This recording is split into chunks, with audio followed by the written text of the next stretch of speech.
Friends, అన్నం తిన్నారా? ఏం చేస్తున్నారు? ఇగో నా పిల్లలు పని అయిపోయింది, ప్రశాంతంగా కూర్చుందామంటే మళ్ళీ వేరే పని స్టార్ట్ చేస్తున్నారు.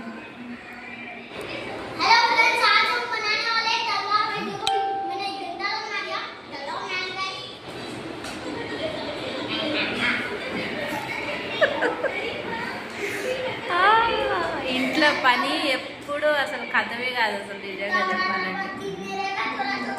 ఊకే పని చేస్తూ ఉండాలి, వీళ్ళు కింద పడేస్తూ ఉండాలి, అట్లనే ఉంటుంది వీళ్ళది. ఏం చేయాలి, వెనుక చేస్తూ ఉండాలి. వీళ్ళంట మొత్తం పేపర్లు చింపి చింది వేసి పడేస్తున్నారు కింద.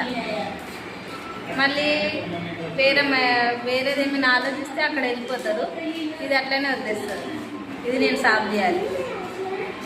సాఫ్ చేసినాక మళ్ళీ వస్తారు, మళ్ళీ వచ్చి ఏదో ఒకటి తీసి కింద పడేస్తారు, మళ్ళీ పెట్టాలి. ఇదే కూడా ఏదో ఒకటి అయితేనే ఉంటుంది ఇంట్లో అయితే. అబ్బబ్బబ్బబ్బబ్బ, లేడీస్కి అసలు రెస్టే ఉంటుంది నిజంగా చెప్పాలంటే.